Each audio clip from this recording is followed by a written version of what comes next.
life to effectively succeed in your vision? 3 things.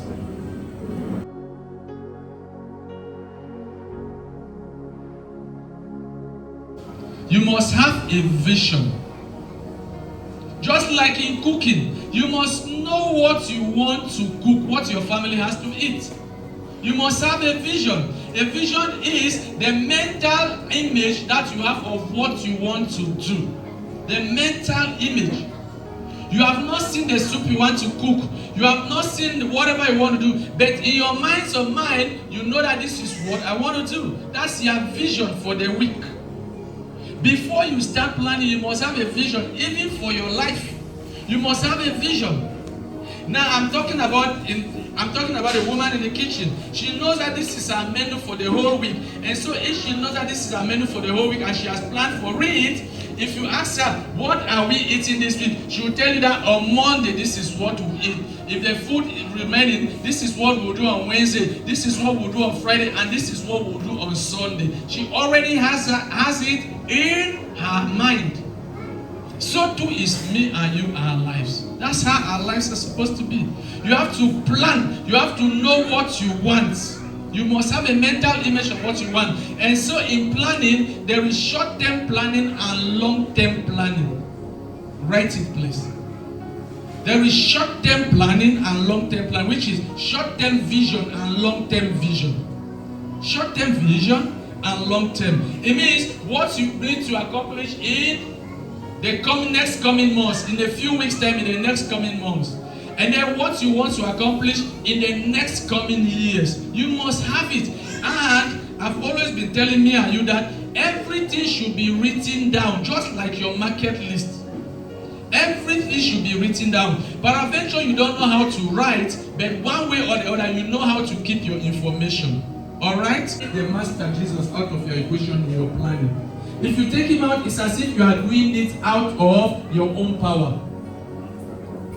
For by strength can no man prevail. By strength. So you must know what you want to do. And so let's look a little bit at short-term planning, short-term vision, and long-term planning. Let's look a little bit. Short-term vision. You must know what you want to do in the next few days. You must know what you want to do in the next few weeks, and you must know what you want to do in the next few months. Everything being equal by the grace of God. What do I want to accomplish in the next few days? What do I want to accomplish in the next few months? What do I want in the next few weeks and in the next few months? You should be able to plan for that. Everything by the grace of God. You should be able to know that. Write it out, especially the younger generation that knows how to write. You should be able to write. Have a book that you write, and you put your date and you put the time frame. Say between now and weekend, this is what I plan to do. You put a date, and after you put it, you commit it unto God. The Bible tells us in the book of Proverbs. Proverbs chapter 16, verse 3 says you commit your plans unto God and He will bring your desires to pass. You commit them unto God. So this is what I plan to do in the next few days, the next few weeks, and in the next few months. While your long-term planning, this one is a little bit long. If you don't plan short, you will not be able to plan long.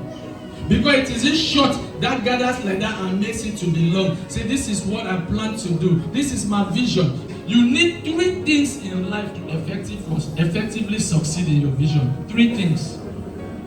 You need 3 things to succeed in your vision. Whatever your vision is it a long term, a short term, a medium term, whatever. The first thing you need is courage to begin, courage to start. Whatever you want to accomplish on earth, it needs courage to start. You need to be courageous. The devil won't just allow you to just get onto your future like that. Just step into your future like that. The devil will discourage you, will use your pastor to discourage you, will use your family members to discourage you, will use every type of person you know to discourage you. But you must be courageous to start. You must be courageous. Listen, in your vision, you don't need that too much money to start. You don't need that too much money to initiate your vision. If I ask people here that have built houses, Your house is probably like 40 million or 20 million. But you didn't have that money. Elder, did you have that money when you started building your house? You didn't have 20 million. You didn't have 25 if it is worth that amount, which it must be. You don't need to. But with the 500,000, you started courageously, right? You start the first step. So in your vision, write this one, please. In your vision, the most difficult thing to do is to take the first step. To take the first step. That's the most difficult thing to do. You take the first step. It needs a lot of courage for you to start. And it is that courage, when you start like that is what will give you the driving force to go forward. That is what will give you the driving force. No matter how big you're looking at yourself, I want to build a big house. The house doesn't just come overnight.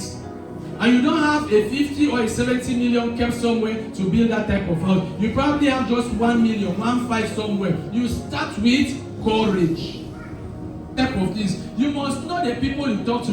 If possible, don't talk to anybody. After talking to your God, you and your wife, if you are a woman, a man, you discuss with your wife, or if you are a woman, you discuss with your husband, and life continues. You don't need to tell friends. You don't need to tell family members. The truth is, when your family members look at you, you tell them that you want to build a house, the first thing that comes to their mind, see this man wants spoil money, wait for the greedy money will chop. They will tell you all manner of things, how you people grew in a thatched house, how you just cannot do this thing. So you must be courageous in your planning. You know what you want and go for it. You don't need anybody's permission to enter into your vision. What did I say? Enter into your. You don't need anybody's approval. Even if it's your pastor, you tell me and I refuse, you pray about it and you think and you believe that it is what God wants you to do. Gawa, go ahead. Go ahead. A lot of people have wasted their life at the same place year in, year out because they don't have the courage to start what they have inside of them. You want to start a tailoring workshop, start small. You must not start big. You want to open whatever business you want to be, a shop, start small. Your mind is telling you that you own a big shop. Start small. There is a shop right now in one of my stores there by my place there. The people came and they told me that they wanted to take the store, and we discussed all the modalities just behind you. We discussed all the modalities. And then every day I'll ask them, they say they are not yet ready, the money is not ready. Every day, I just got up one day, I told my wife, I said they must start this study week. I said they will start and need more end. I called them, sister, I said you and your husband come and see me, say that it was an agenda. I said when I come, let us draw the contract so that we'll know that from now that store is in your hands. You people must start. They came, and then the husband told me when he came, say, honestly, that I did not want to start now. I wanted that after I've gathered big money, that we start. I said that one is not my concern. We are drawing the contract. I called my wife. We drew the contract there. We say this store is under you people for this amount of time. I said that what you have. I said start. They started. They bought just a few bottles of gas and a few trays of egg. Mommy and I am communicating. They bought a few bottles of gas and a few trays of egg. But you go into the shop now, it's not up to just 1 month. They have put little small things. The shop has expanded. You must have the discipline to keep going on. You must have the discipline to keep going on.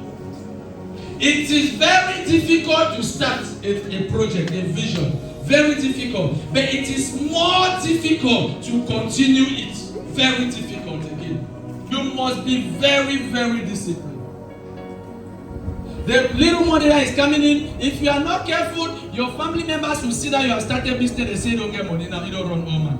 But they don't know how much of the things you have borrowed to put in the shop. For the record, nobody needs to know. Do not explain your things to people anyhow. What did I say?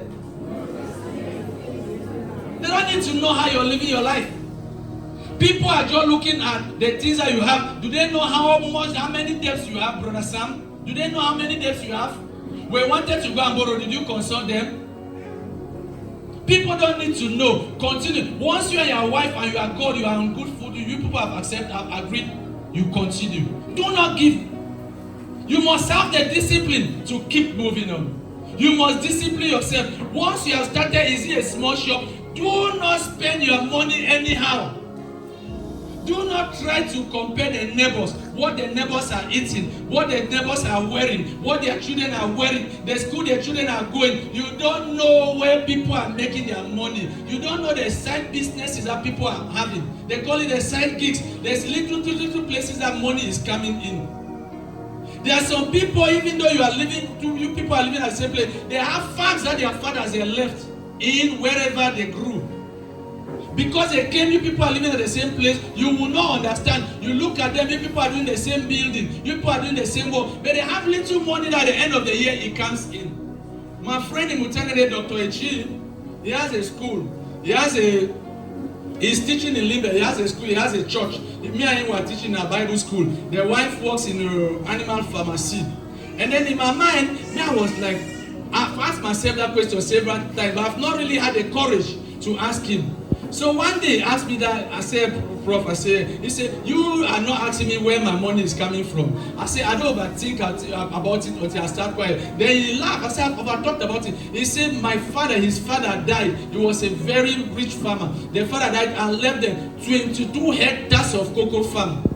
22 hectares. He is a first son. So he told me that that's where his money is coming from. Then I made, They asked me that, why did I make, I said, because honestly, if you don't pass me that you are buying this thing, you are building this thing, he said that's where money is coming from. I'm telling me and you this thing, you will never know where people are getting their money. So don't try to compare their lifestyle. Don't try to. You go fail. You know what 22 hectares of cocoa farm can do? 3 things you need in life. Don't be the person who easily gives up. Do not be the person who easily gives up. Do not be the person who easily gives up. You start a thing, it makes as if it's not going, you give up and start another one. No, you will not succeed. You must have difficulties for your vision to grow. You must go through difficulties. You must go through some particular difficulties. If you don't go through those difficulties, you will not have a testimony in your life. You will not be able to advise somebody. It has happened to us. We started our secondary school, which was we needed a bold step. Schools, most of the time, they are partnership. Partnership means different people that come together and put money. We started our school, it was a bold step. We ran the school for 1 year. The population is not coming. We ran it for a second year. And we almost gave up. But I and my wife, we encouraged ourselves in the Lord just like David.